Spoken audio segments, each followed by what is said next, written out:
Jai Shri Ram, I am Krupa Shankar here with you, and these are text completions. That's what they are called. Fill in the blanks. There are 5 options, and you have to identify one word only.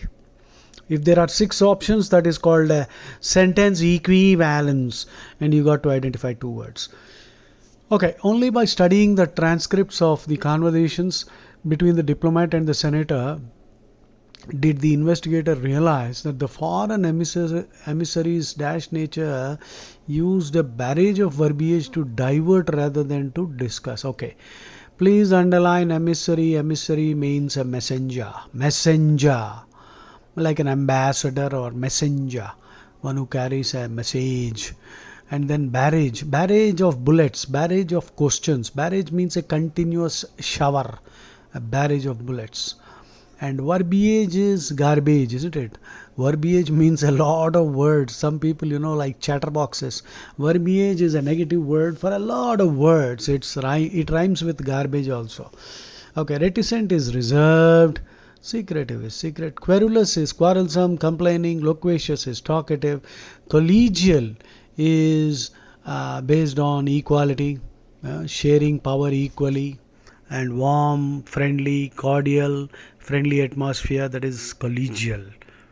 Now pause here and please work on it while I too work.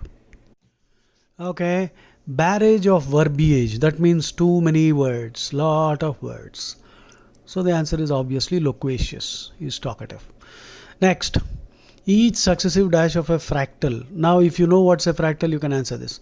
A fractal is a design which is repeated throughout the structure. That means, for example, the smallest unit has the same design as the macrocosm. The microcosm reflects the macrocosm. That is why in the Vedas the mantra occurs like this, the statement Yatha Pinde Tadha Brahmande.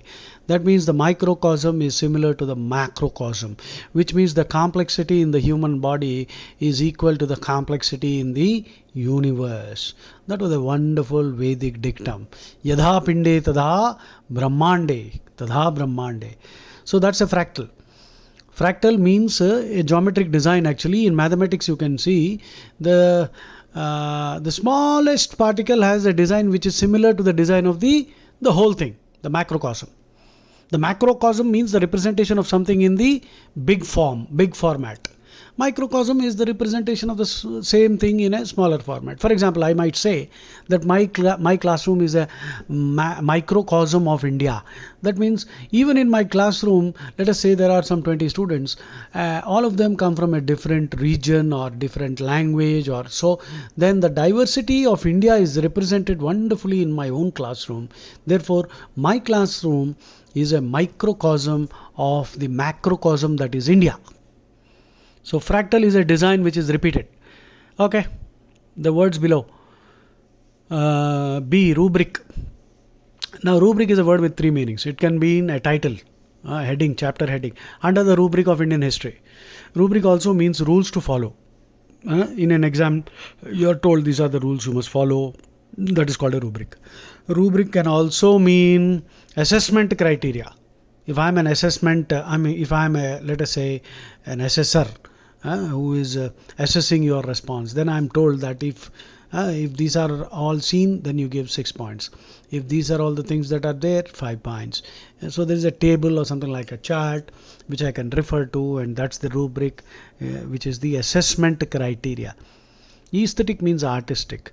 If you add an S to that, aesthetics, that means beautiful. Aesthetics means the beauty, beautiful nature or whatever. So if this word is spelled sometimes without the A, it can be ES also. Abstraction, that means a law, general law. Abstraction is a word with many meanings depending on the context in which the word is being used. In a state of abstraction means lost in thought. Abstraction is the process of grinding out general laws by observing facts or nature. That's what a scientific mind or a spiritual mind is likely to do. Iteration is repetition. Repetition. Now please pause here and work. The answer is iteration. Next one. It seemed ironic. Irony means paradox plus humor plus sarcasm. If a fire engine catches fire, that is irony. Paradox means self-contradictory but true. India is a rich country, but most of the people are still poor. That's a paradox. We are all born geniuses, but most of us achieve nothing in life. We are living paradoxes. Why? Why are we like this? Because we waste our time watching stupid movies, wasting times in useless activities. As a result, we don't become wealthy. You should become rich by the time you are 40. Otherwise, you can't enjoy life. And if you want to enjoy life, you must become rich. And if you want to become rich, you must be capable of doing something or acquire some skill which others don't have. So specialize. Don't become an expert in general knowledge, which is the dumbest thing you can do with your life. Specialize. Okay, be good at something which nobody can be good at. Then the world will lay out a red carpet and pay you. So please work on your aptitude and try to be the best in whatever you do, like Virat Kohli. So Kohliize yourself. Kohlizd. Kohliizing. That's a nice new word I've created just now for you. Please Kohliize yourself. It seemed ironic that the very dash with which the cheetah dashed its rival was its undoing. In its eagerness to fight, it charged too quickly and was pushed off a cliff by its foe. Foe is the enemy. Truculence means aggressive, disposed to fight. Wavering, vacillating, constantly changing, going up and down. Maladroit is unskilled. Blank to assail means attack. Raked, raking in, that means garnering, gathering, pulling in. Actually, rake is a garden tool which is like a cranked fork, a big one with which you can gather dry leaves or dirt or whatever. So raking in the moolah, Moolah, moolah.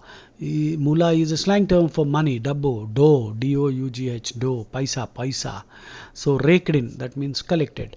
Harrowed, harrowing time, that means a very, very difficult time. So harrow, harrowed, harrowing, harrows. That means actually harrow is also a cultivating tool. Set with spikes and teeth or discs, and it is used primarily to break up the soil, to cultivate with a harrow. That is to break up the soil which is very hard. You can break it up using with a harrow. It is a cultivating tool. Harrowed also means to be tormented, to be vexed, to be hazed, H-A-Z-D, assailed, to be harrowed with troubles, harrowed with health problems, harrowed with miseries. Such a person is a harrower. So now this is an important word, to be harrowed. That means to be consistently suffering from something. Harrowed by years of disease and starvation, harrowed by bad habits.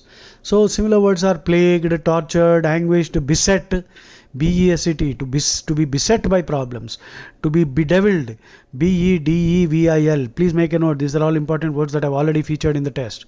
Bedeviled, B-E-D-E-V-I-L-L-E-D. To be bedeviled, that means harassed, tormented. Beset, B-E-S-E-T, beset, tormented, besieged, attacked, persecuted. So to be badgered and hounded and harried, Harry, Harried, assailed, oppressed, and constantly tormented. So now you can take a break and work on it while I too work. The answer is fairly easy. It has to be truculence and assailed. The cheetah was too aggressive and it attacked the rival in such a way that finally that was its own undoing, right? So it fell over the cliff and died. Now undoing, U-N-D-O-I-N-G, you can see that there. Undoing means downfall, destruction, death, ruin, a curse, bane, a tragic flaw, Achilles heel. Achilles heel means a weak spot. Achilles was a Greek hero whose weak spot was the heel. Just like Duryodhana's weak spot was the thigh. So Achilles heel means weak spot, kiss of death, ruination, tragic flaw, downfall, destruction, undoing. So bad habits will be your undoing. Bad attitudes can be your undoing. So get rid of the bad attitudes. And what are the bad attitudes? Not willing to learn, thinking that you already know everything, being unteachable, untrainable, and not having good communication skills, and wasting time in socializing, too much time spent on social media, and these are the things, bad habits, that will become your undoing. Because then the most important things that you have to learn are communication skill is number one, and the right attitudes, which means you should be open to learning. You should accept that there is so much that we don't know, and don't be a show off, and appear like a person, or you must be, not just appear. Be a person who is trainable, teachable. Otherwise, no employer wants a person who is very arrogant. Okay, that's the problem with your generation, the current generation. These bad attitudes will be your undoing, my dear friends, in your career. Be assertive, but not a bloody snowflake. A snowflake, is a millennial who is hyper touchy and with a very high sense of entitlement. Very entitled. Very entitled means feeling like a VIP, like a brat, because of the pampering done by the parents. Poor parents, they tried their best to give you the best life, and finally you become a brat with a very high sense of entitlement. That can be your undoing, my dear students. Please don't be like that. Jai Shri Ram.